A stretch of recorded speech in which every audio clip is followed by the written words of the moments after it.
Well, we probably are.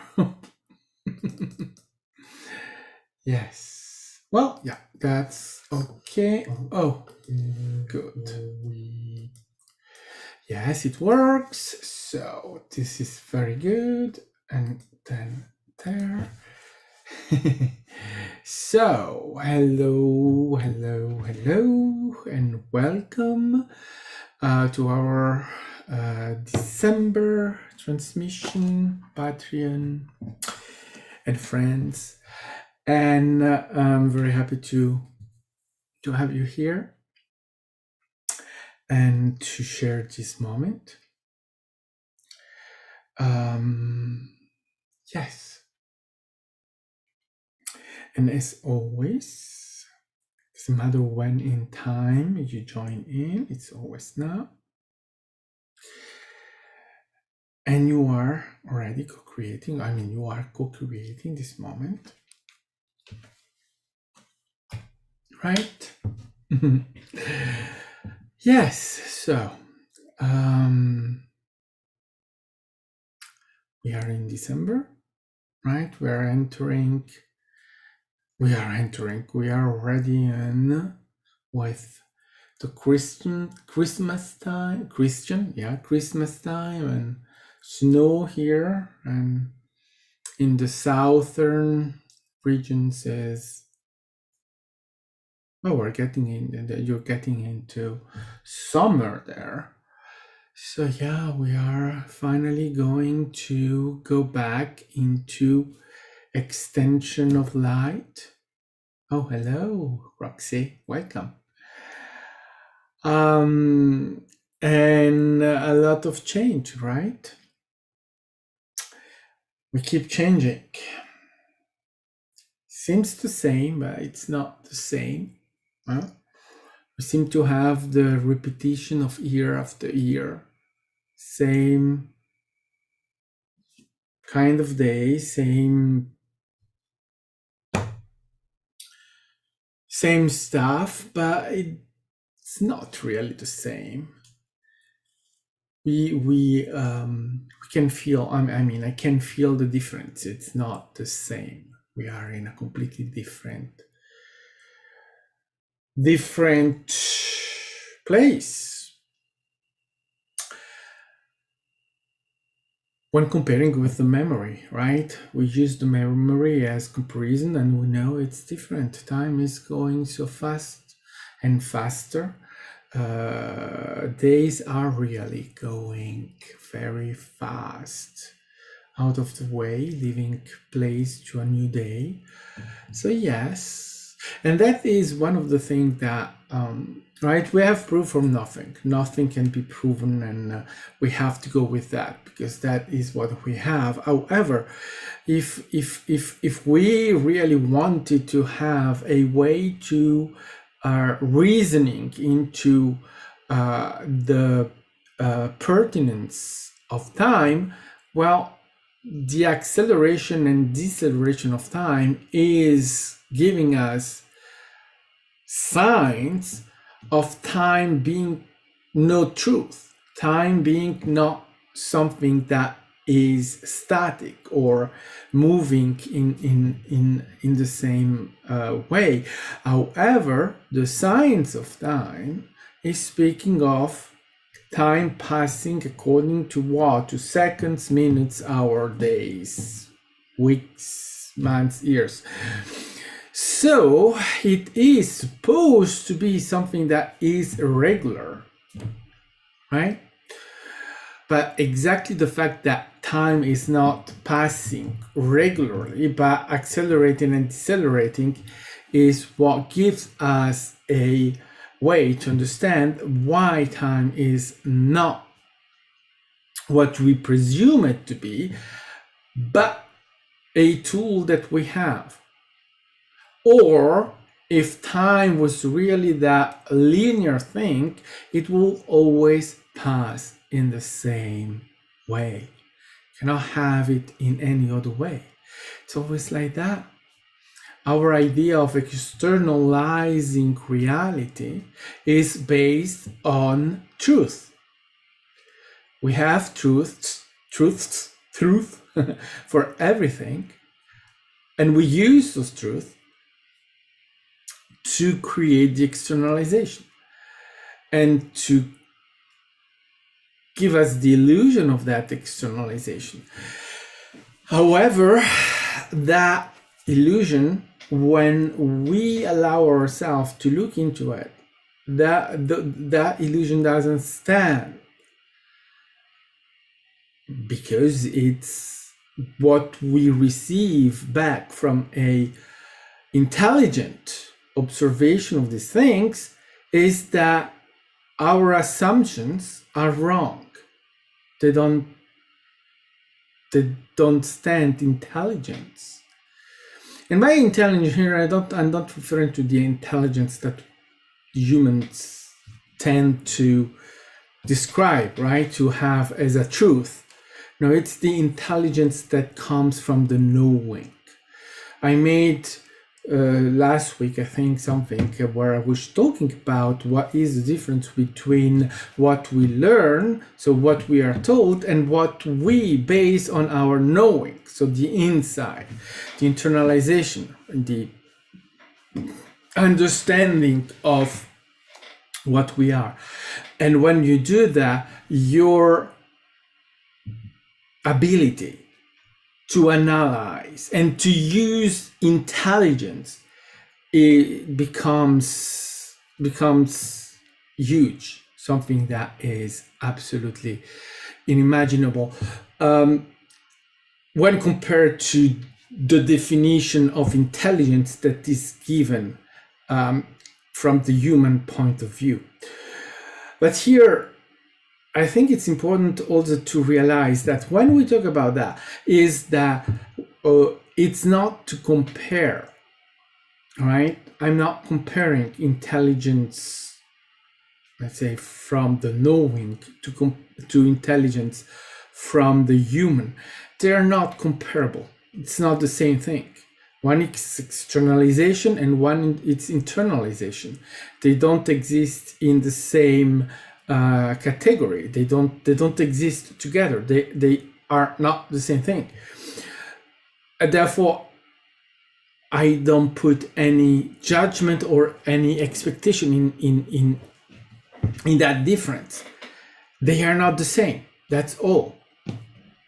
So that the human intelligence is not to devalue it. It's simply something different that is used in the illusion. And I think I have said this, and I will repeat it, is that the choice that we make of living immersed in the illusion or to awaken from the illusion, both choices are valid choices, and they do not bear discussion in comparisons or in judgment. A human can have a lifetime of immersion in the illusion, and that is exactly perfect, and the way that it has been chosen, and it has been led by the creator of that experience. So there is no way from anyone to discuss that or to value that or devalue that or judge that as better or worse. Is a choice, and the fact that some of us make a different choice, well, that's our choice. It's different. It's not better. It's our choice. And that is where we understand equality.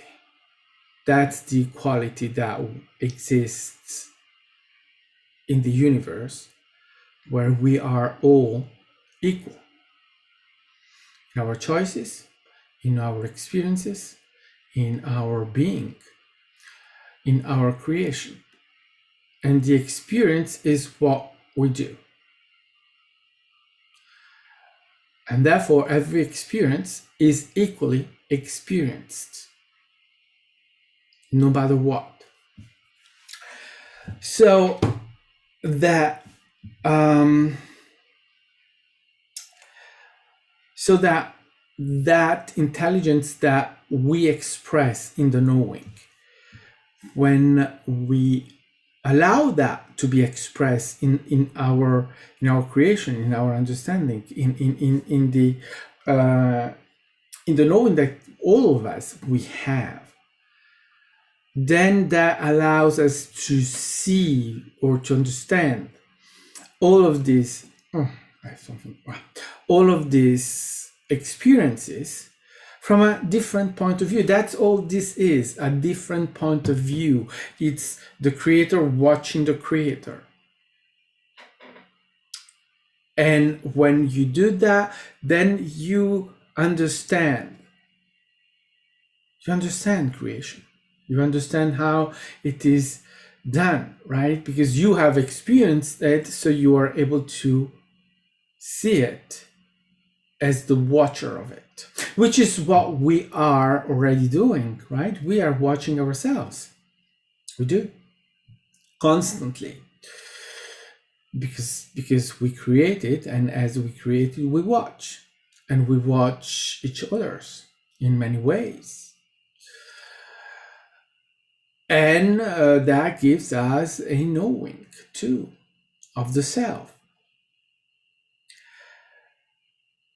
So by using that and analyzing things from that intelligence, then you are able to not take what the illusion is saying, what is said, right? All the science that is given to us, all the learning that is given to us, all of those things. It's not that you doubt them. You know that there is something else. You know that that is the illusion. So when you are confronted with time, and we say time doesn't exist, at least it doesn't exist as a linear thing that is leading our life, that is defining our age, that is defining the age of Earth or the universe, of whatever, right? That time is not linear and it's not real. Time is created by us, but all of this these are things that we say with no proofs. However, as I was saying, when you analyze this through that intelligence, you become able to say, all right, we have a science that says that is giving us this truth. However, if I take this truth and I confront this truth with the fact that I experience that time is not linear, because I experience that 2 seconds are not similar in between them, then there is only, for me, a conclusion, and that is the conclusion that yes, time is not real. Time doesn't work the way it is pretended or presented as a linear thing, right? And there are other things that you can analyze with that intelligence, which is, let's say, the evolution of our resources, right? We have a science that says that we live in a system, in a planet where resources are limited and the needs are infinite. Now, when we take that in that way, then we're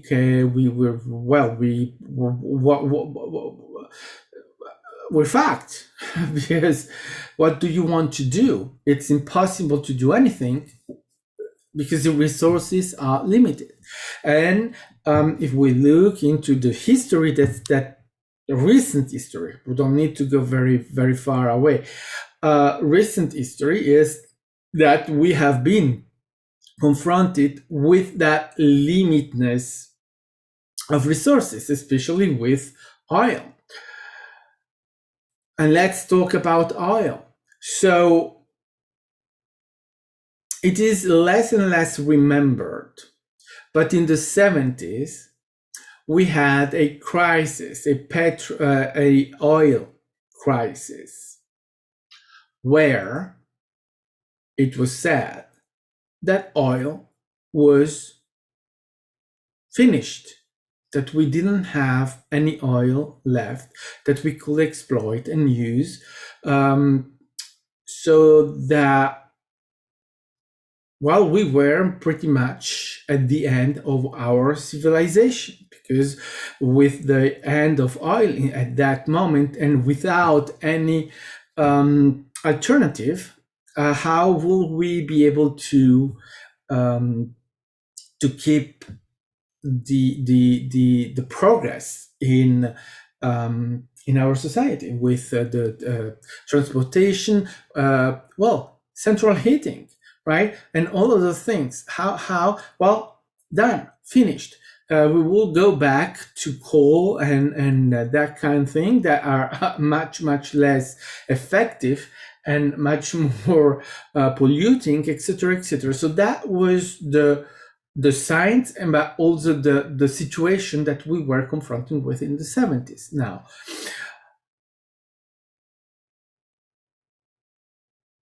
that didn't last, because suddenly oil has been found in abundance. So my question is always, where did that oil come from? There was no oil. The oil was done, finished, gone. No oil. Crisis after crisis after crisis. No oil. Until there is plenty of oil, and they keep finding new oil everywhere. So where was that oil before? Oh, it was very hidden in the ground, and they had to go much inside Earth to find it, or maybe they didn't really check everywhere. There were places that no. Do you really think that they didn't check everywhere? Of course they checked everywhere. Are you kidding me? There is a crisis and oil has never been as expensive. Do you really think that they didn't check everywhere to find oil? It's crazy. Yeah. So, nevertheless, what we have is that just went on as, well, great, we have oil, right? No one has wondered why that oil suddenly was there. And when I say suddenly, it's not really suddenly, right? We can understand why. We are creator beings. We had the need to have oil in order to sustain our growing and our existences. So, well, oil appeared, right? We created the oil. That's how it goes. But in the construct, right, of our illusion, that is not seen, that is not understood. In the illusion of time and the construct of our reality is that we had a crisis, and then oil was there, no crisis anymore. Well, we keep going, right? That's how it went. But there we see that the problem here is not oil. The problem here is that we have an assumption that we have limited resources and infinite needs. This oil crisis teaches us, or shows us,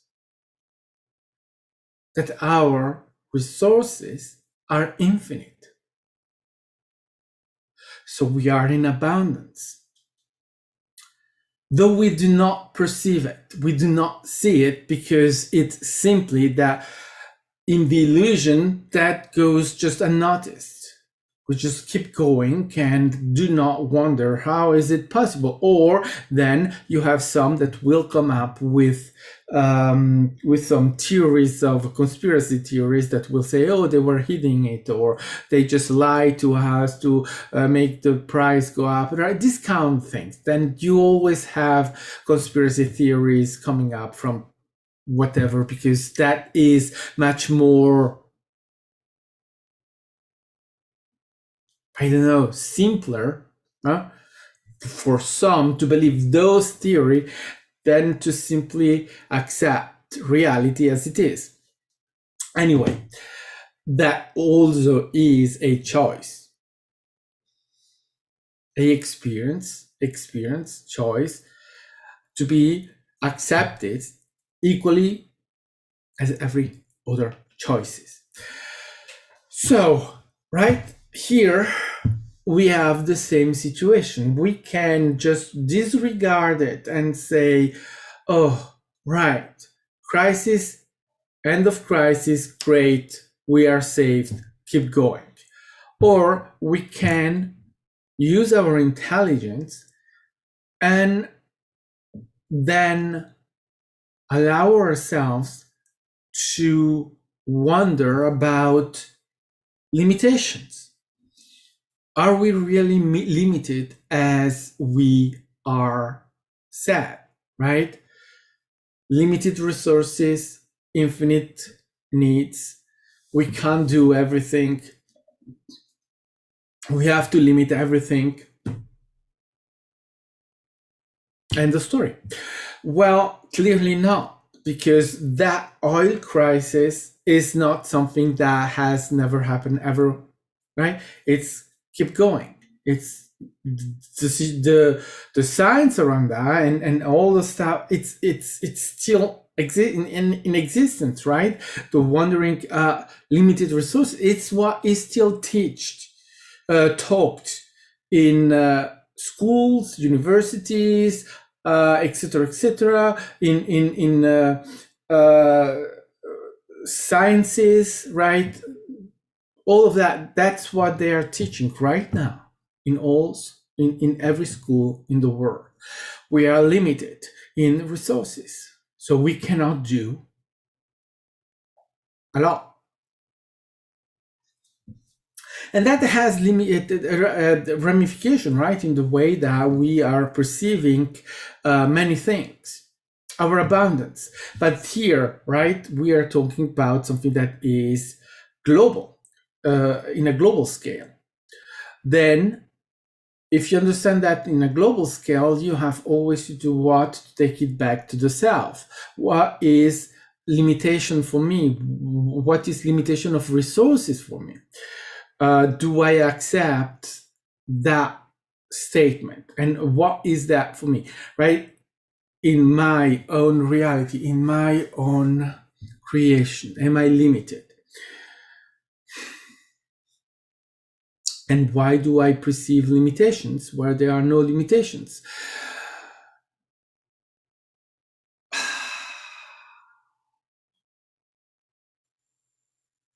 So, what about abundance? Am I really abundant? If I see limitation in abundance in a global scale, is that I'm seeing my own limitation, my own absence of abundance. So if I'm not abundant, why? So we go into am I worth? Lack. So we are here at the level of the perception, personal, right?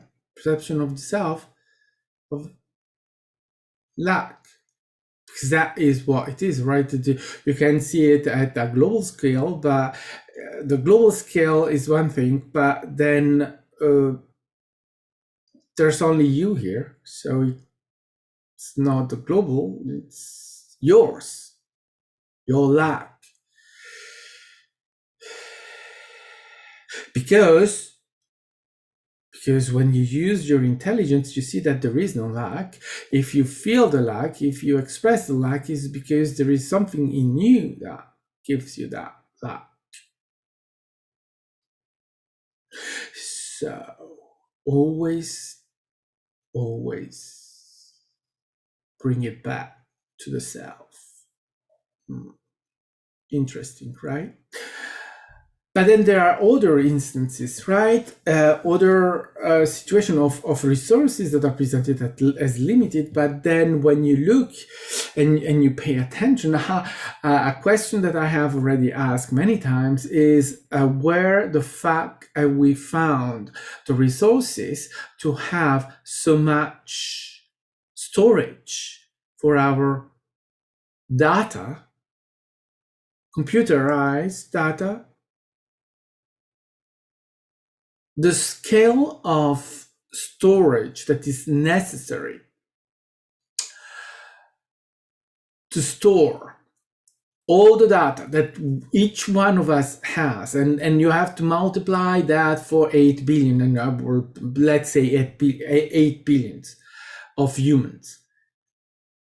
Can you imagine the scale and the resources that are needed in order to store all of that data? Because I mean, right, we don't have so many options to store, and even if they are able to make that storage smaller, so more effective, still each one of us has terabytes and terabytes and terabytes of information, of data that they store. They store it on their computers, but also they store it in the cloud, and multiply that for billions of beings that are doing the same. So again, my question is, where do the resources come to enable every one of us to store the data? And don't forget that we do copies of our data. Of course, we cannot trust. So we do have copies.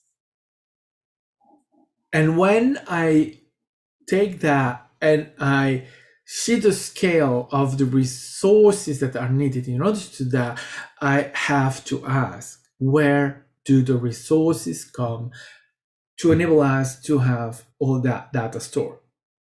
Clearly cannot be physical. It cannot be physical. It cannot be the resources in the physical reality that allows us to do that, because it's huge. It's too big. But again, we are not using that intelligence generally, right? It goes just noticed. Why?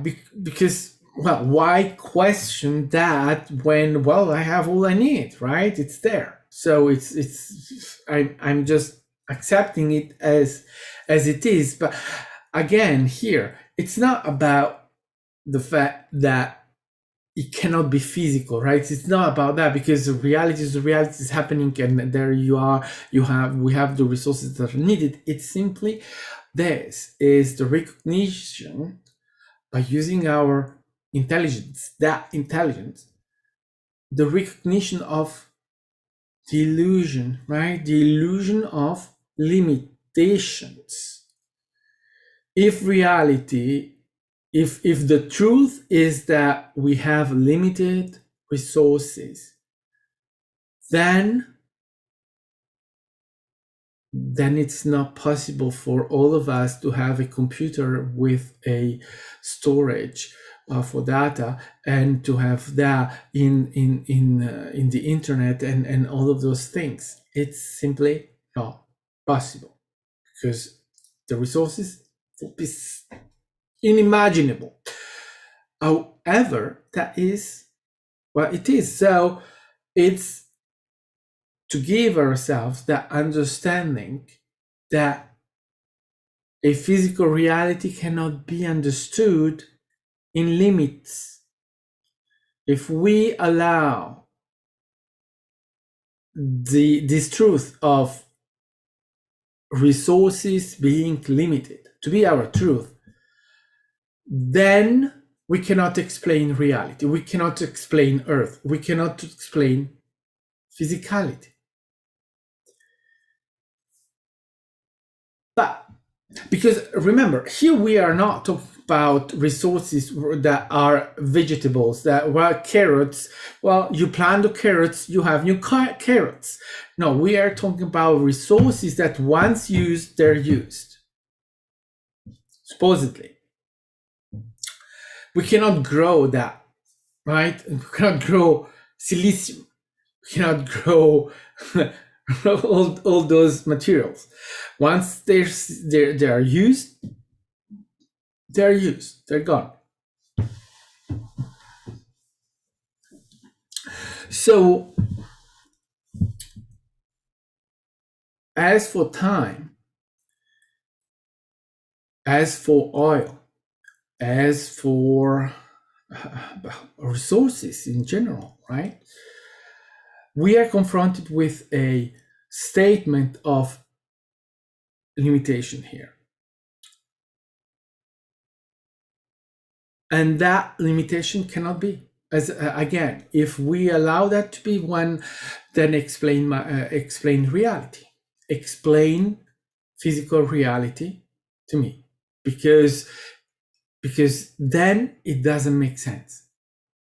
And here we are in physicality, right? The physical reality has, as it is presented, laws, truth, and they have a science, and this science is trying to explain everything.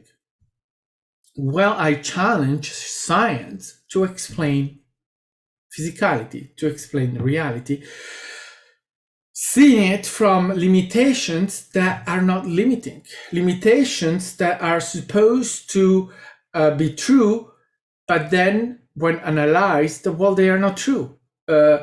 We shouldn't be able to produce any more mobile phone. And that since years ago, because we were already going out of resources 10 years ago. And still hundreds of millions of mobile phones are produced every year. And it's not just that they are recycling. It's no, they are producing them.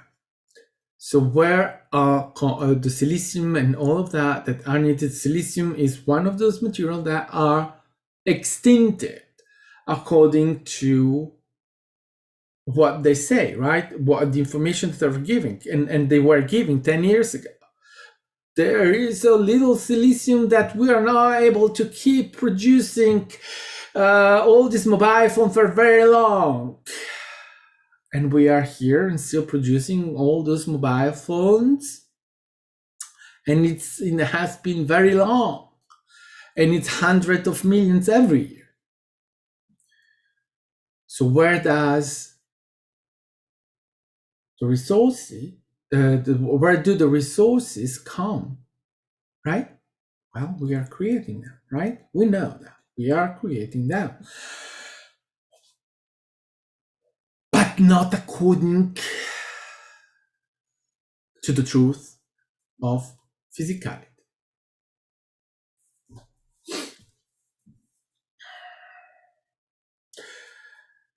So that's where I say there is this need of understanding the difference between that intelligence, the human intelligence, that is the intelligence that is used at schools to learn and to pass your grades and to receive your papers and go into slavery in corporate world. I said slavery, but I don't want to devalue it. It's a choice. It's all right? It's okay. It's a choice to be into corporate world. Then there is the other choice, and it's a choice of using the intelligence that we are to understand the things, because this gives us a way to understand ourselves. The end of the fine the end of it is to bring that back to the self, because that's the direction that we always have to take with any data, with any information, with anything that we are analyzing, understanding, is to go back to the self, because, well, that's what we have to do, because we are creator beings. So as creator beings, we are the one creating our reality. So obviously anything that we are looking at has to come back to the self and can give us understanding and views of the self and intelligence of the self. How do I see myself in these limitations? Do I accept this limitation? Is it my truth to say resources are limited? So is it that my lack is not my lack, is general lack, is global consciousness lack, or am I creating lack, or what, right? What is it for me, for the self? And that's where everyone has to give their own answer. There is an obvious lack, right? The lack that human beings are expressing constantly in their creation, and everything that is externalized is lack by definition, right? Time is externalized, but time is lackful, because there is never enough time, and you are always running out of time, and especially now time is running even faster, so you have even less time, and you're already old dying, right? So yeah, time is very lackful. Resources, well, we have not enough resources, so that's a very, very huge lack, right? And the abundance, well, no, I don't have abundance. I'm poor. I don't have a lot of money in my bank account, so can't buy anything. This is what many people are saying. So, right, so we are lackful, generally speaking, right? We accept lack as an expression of the self, and we identify ourselves in that way, and then reality is sent back to us with lack of resources, and when you are saying we need infrastructures, and we need, right, the government to put money for this project, that project, there is that, and right, all of that thing, there is never universal healthcare, there is no money for that, and right. So, what is that? It's a general lack, yes, but it's also a personal lack, right? It's the expression of lack. Because these things are there available for everyone. Universal healthcare is there for everyone. As an idea of healing, yeah, of course, it's available for everyone, especially knowing that you heal yourself. It's not, we heal the self, right? And we use healing through hospitals and all that as our permission to, right? We use that. That's our expression of healing, but we are creating it, right? But the fact that not giving ourselves access to that, well, that's lack, but it's not general lack, it's personal lack. It's easy to always, right, we represent these things as general. Yes, it is general. It is presented as something general, but we have to go a step forward and recognize that everything is a mirror to the self, and if there is a lack that is expressed at a large scale, and that we feel it for ourselves, it's because we're expressing our own lack. If there is a absence of universal healthcare, and I cannot go to the hospital and get medicine to heal me, that is not general lack, it's personal lack, it's my lack. And the general thing has absolutely nothing to do to the fact that I cannot go to the doctor.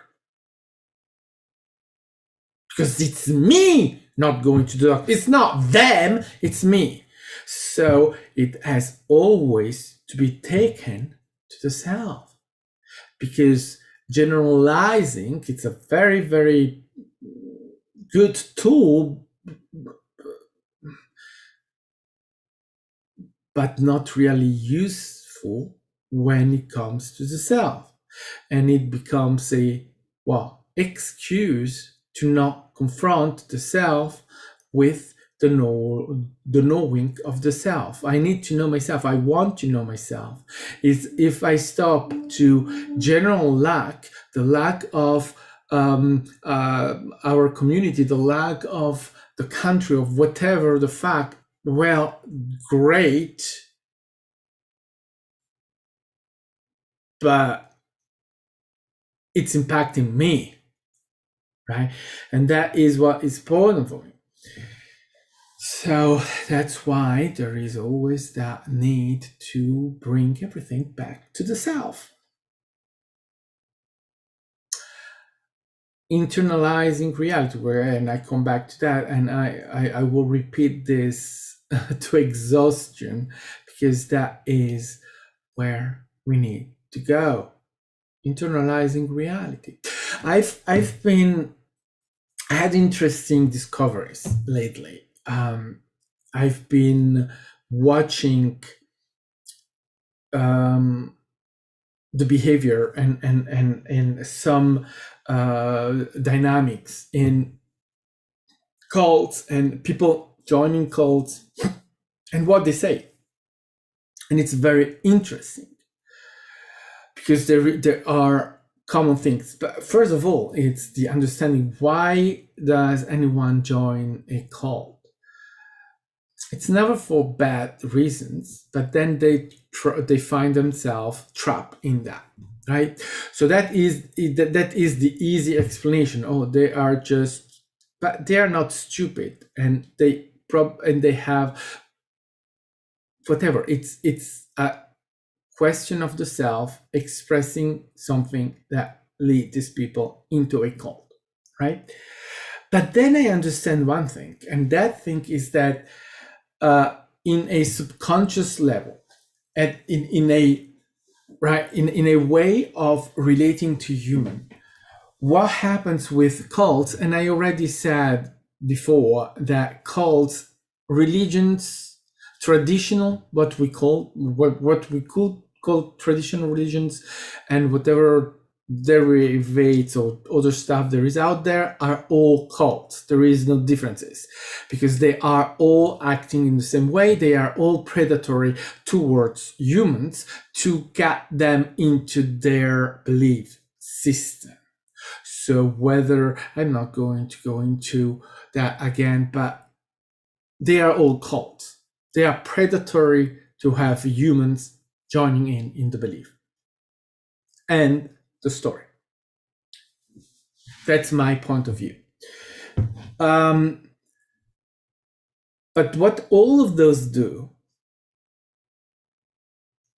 is that they have, in the way they create their beliefs, they put in there somewhere truth that are used in all the stuff that they are putting in there, so that in fact everyone can relate, even in a subconscious level, to those things, and say, I know that, that's true, right? I feel that is true, but that is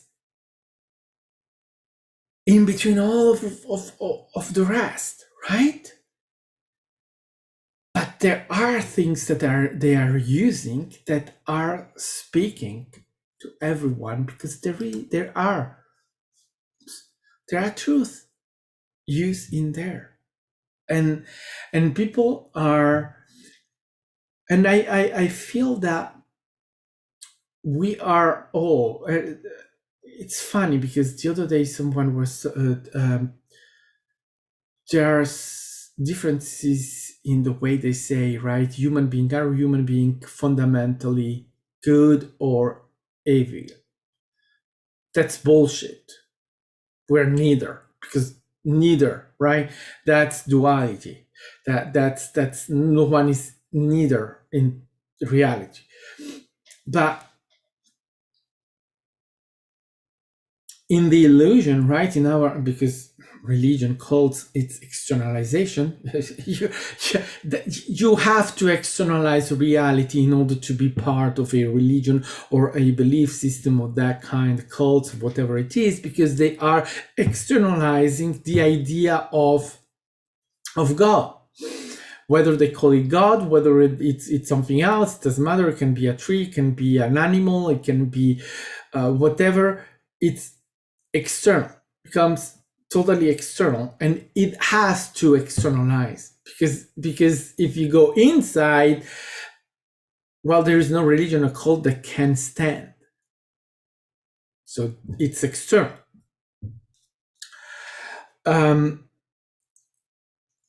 But some gives ideas of good humans, and some give idea of bad humans. And some says we have to keep humans good, or we have to make human good. Okay. So what I notice is that in the end, everyone, doesn't matter which cult we're talking about, every human, it's basically the same thing, right? The will of good, right? The will of doing something good. That's what is leading all of these people. They enter cults because these cults are selling a improvement, a betterment of the self and of humanity. We'll save you, right? So they have this will, this intention of good. So that's why it works. And it's fascinating, right? How that easily works.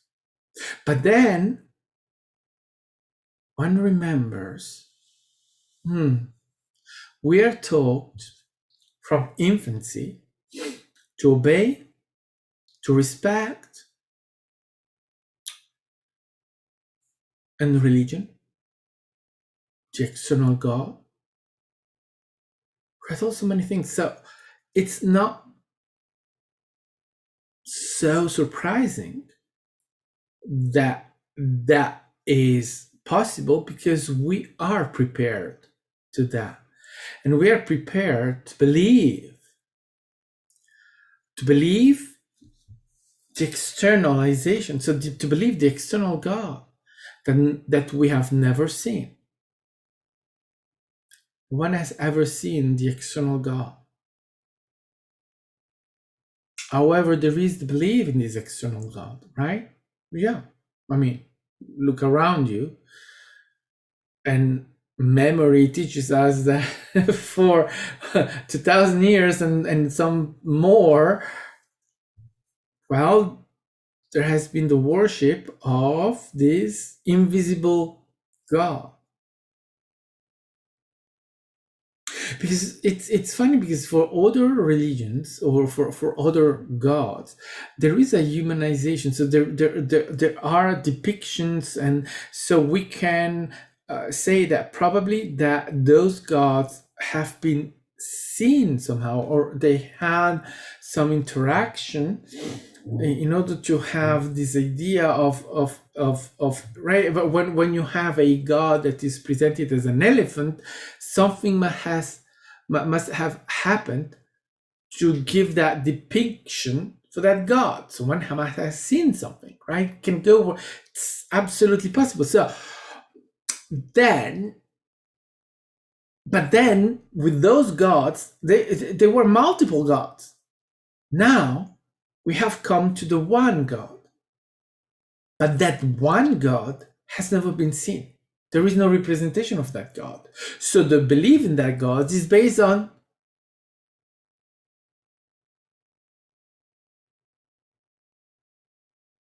simply believe.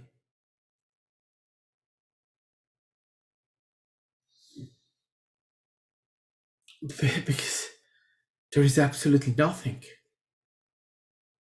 for that external God to prove anything. Except, yes, Jesus and the Bible, right? Things have been written, but still the belief is based on the belief. So we can see there how we are prepared into believing that, right? To believe that thing that no one has ever seen.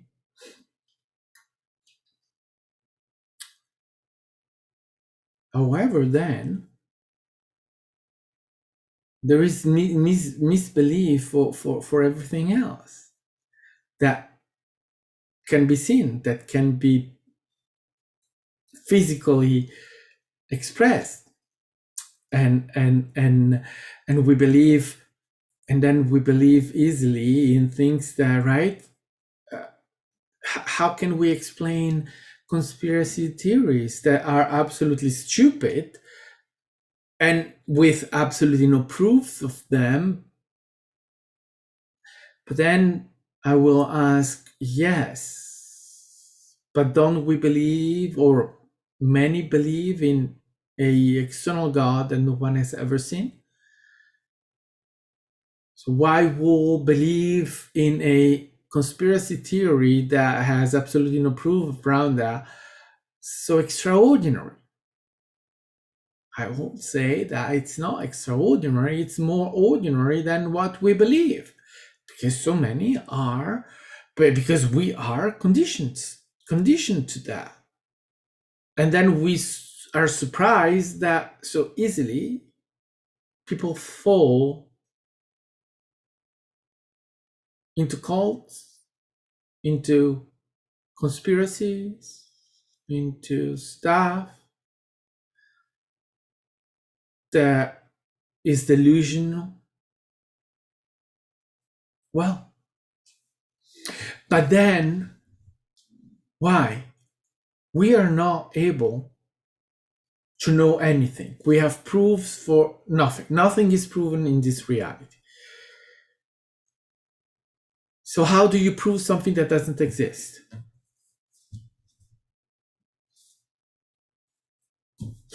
How?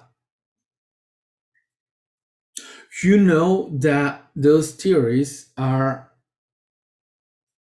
delusion, right? You know that those theories are really delusional.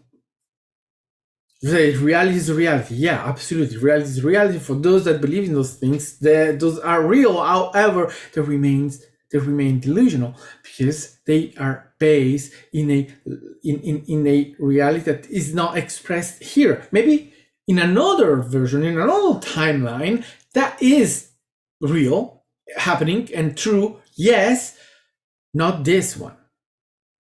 So that's the delusion. In order to, I have to relate to this reality and to accept this reality, even though I know that there are other versions of me, the other versions of reality where things are different. Yes, absolutely. I am existing in every level of density, of vibration, and all of that, and I know it. And I am the creator, I am expressing creator, and right now. And there is no separation between me and the creator. I am the creator. Right? Good. But this is my reality. This is the plan of reality where I am right now. It's not another. It's not where something else is happening. It's here. It's this. So if you start acting like if something that is happening in other versions of reality is what is happening here, I am delusional.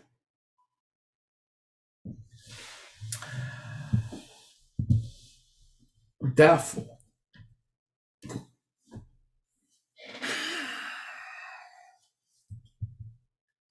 right?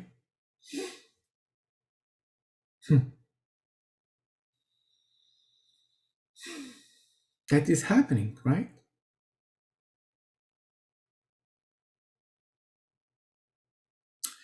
And so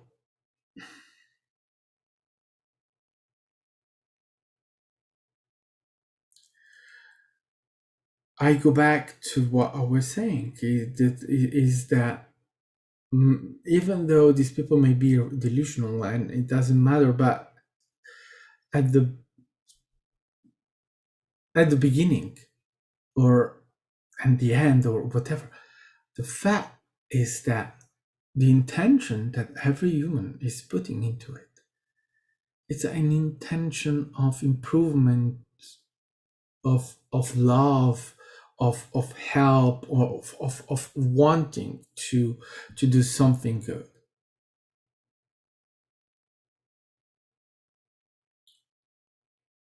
So when you understand this, I mean, it's not even understanding. When you accept this, when you feel that in our globality, in our being of human, in our humanity, that is what we really are.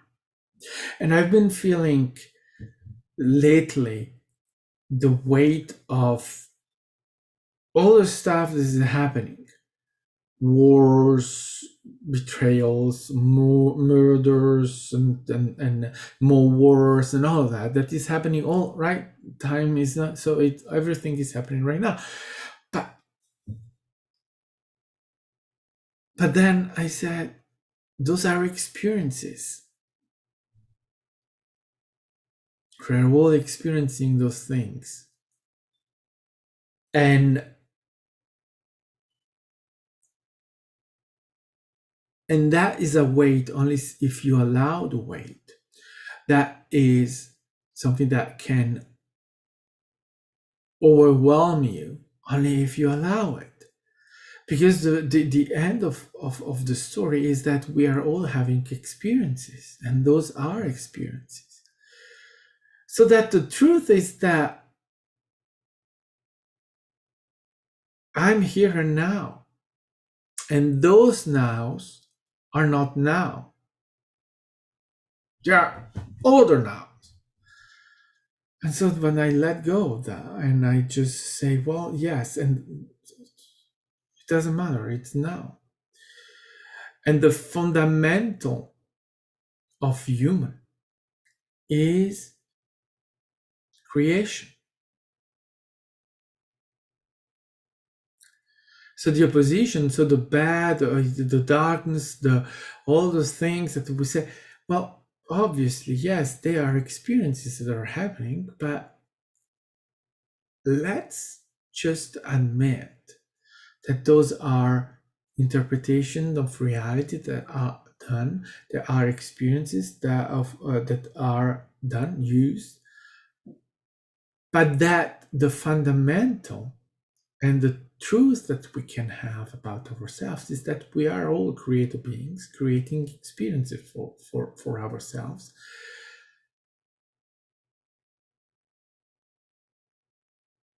And that's the only truth that really matters.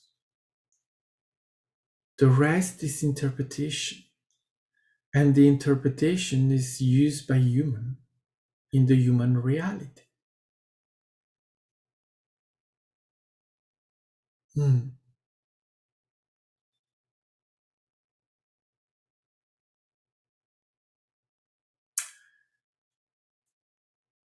So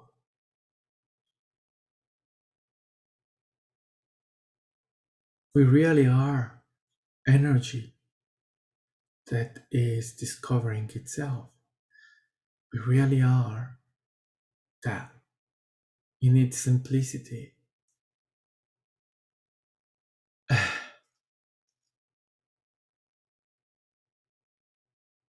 Vibration, we're beings.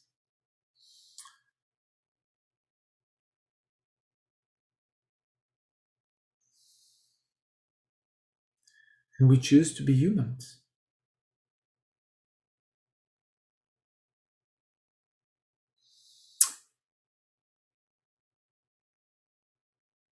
And this is a real illusion. Real because we are experiencing it. Cannot deny reality. We are here now. We exist. So we are real, experiencing. But also an illusion because it's internal and not external.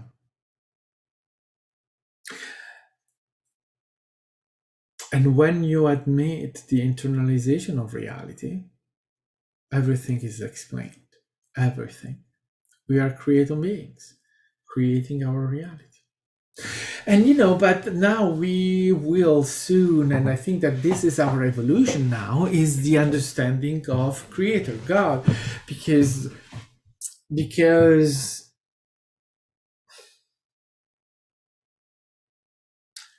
that is the human experience.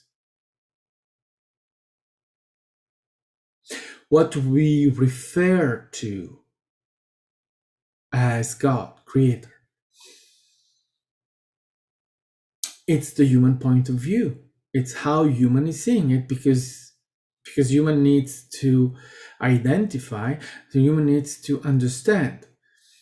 So we have given human a identity of creator, God, so that can be understood in human terms, right? But it remains the human experience. It remains what human understand. But the being that we are, that being, that creator that knows itself, doesn't know itself as creator, doesn't know itself as God.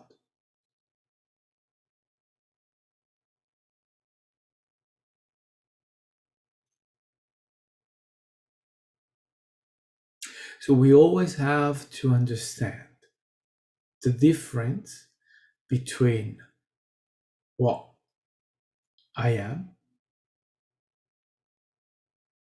and what I express as human. I am creator.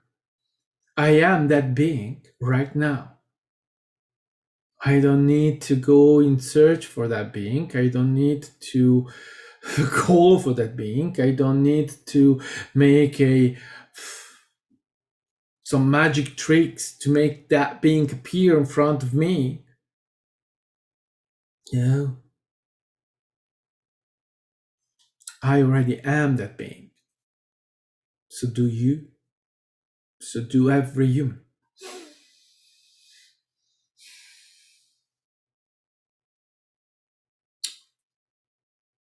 I express human right here, right now, as I am expressing infinite beings in other nouns. As a human, I have no idea what that is, because I only refer to human. However, at the same time, as I'm only referring to human, I can feel not just one human, but infinite humans. And I can feel many that are not human, all there in me or with me or whatever that may be. But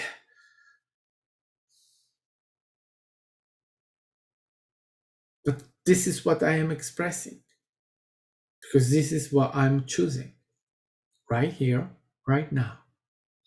But then, well, there are infinite nows, as there are infinite expressions, because that is what it is, and we are expressing all of that, and we are having all of those experiences. But as we are focusing on human, when I am focusing here in this, well, this is what I am expressing. And I'm even not convinced that we are that separate, that we are that illusional, that we are that far away, right? I don't think really that that is exactly the way we are expressing this. We have lost memory. That's a way to define it, but I don't think that that is completely exact. At least not when you discover yourself.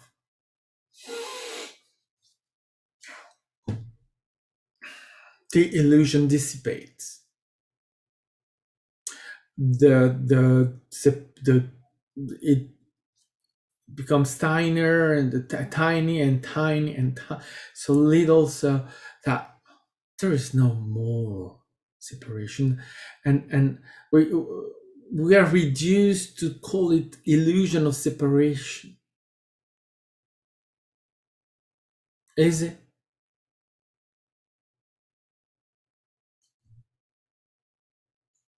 I don't know, but I know that we haven't yet discovered all there is about that illusion and the separation that there is around that. I've heard lately there is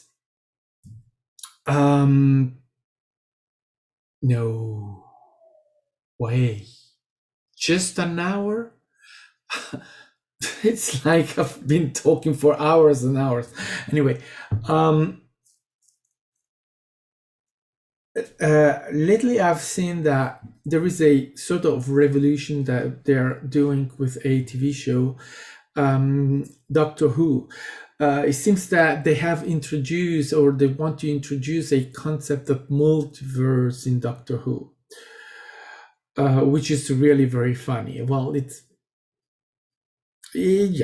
really very funny, because as a Time Lord, you should know that, and I mean, and the Doctor is unaware of that, and it's very laughable because, in fact, the end of the third season, the Doctor's companion was left in a parallel Earth. So if that is not multiverse, with the Doctor knowing the multiverse, so I'm just I'm just saying fascinating. Anyway, the thing is that it should already be obvious that is a multiverse, but that made me reflect on this, because we have multiple versions of Earth, and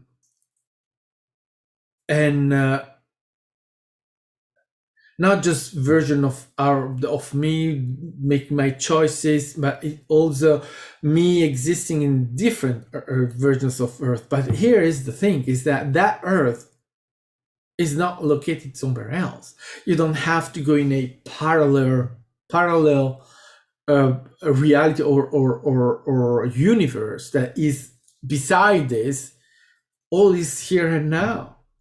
It's not a question of space, right? And that I found that is very funny, because it's one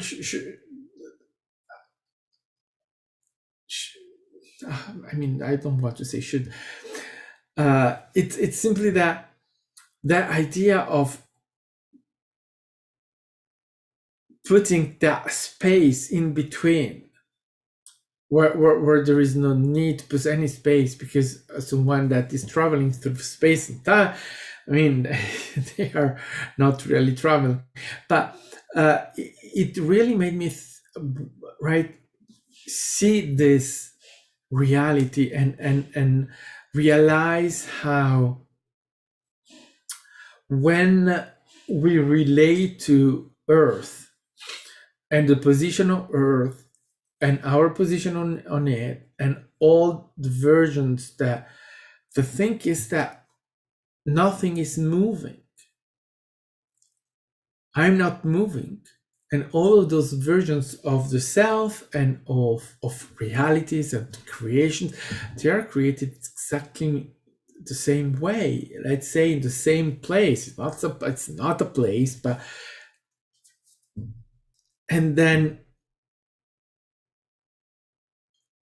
they happen exactly, right? So that all of Earth is here and now. All the experiences that are made on Earth and by all the different versions, they are happening here and now. And now, and I mean already right now, as this, I am experiencing this now.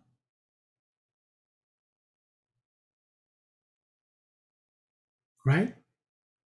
And on other nows.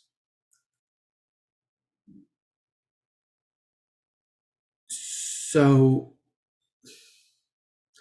the idea of multiverse is just ridiculous, because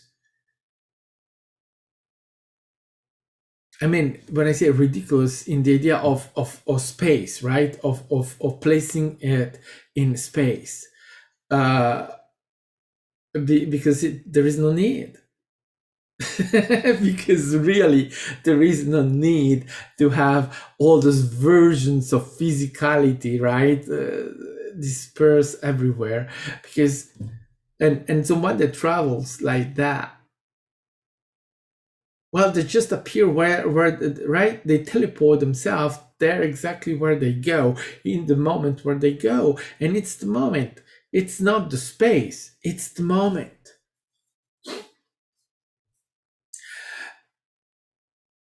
And that again brings me back to the vastity and the infinite that we are, because we are expressing all of that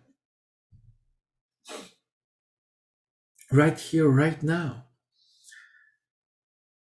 And Earth is the same thing. It's an infinite co-creation.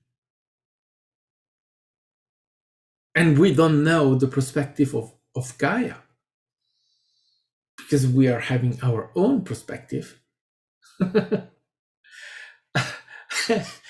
It's right, with all the versions of Gaia that we are interpreting, right?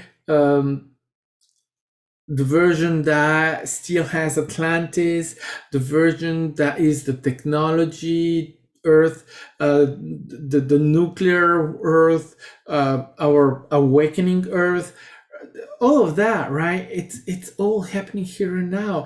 And the fascinating thing about that is that I am even not convinced that we can displace this now in any ways, except the saying that they are here and now. And that Earth, in the idea of creation and what is created around our planet, well, if we could have an idea of that, I'm sure that this is not a sphere as we perceive it, but is huge, because there is so much more. We're expressing human and having the human version or interpretation of Earth, but there are many other interpretations by many other beings that are also living on Earth. So, and we have no idea of that, because, well, we don't, but that makes Earth something completely different from what we perceive. And now my perception is much more as a realm or a space, a of creation, a reality of creation, more than a planet. We interpret it as a planet. Is it? Is it? Well, it's our interpretation, that right, to put planets or all of that. But I'm not creating a planet. I'm just creating my reality. That's what it is. So more than a planet, this is a plane of existence, a plane of reality. I don't know. But the idea of planet, well, we'll see.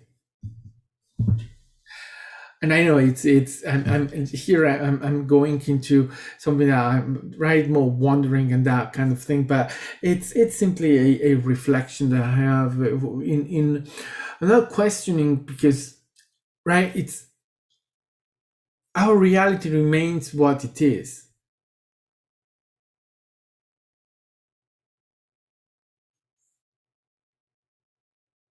Absolutely what it is, right? That's what we are expressing. Um,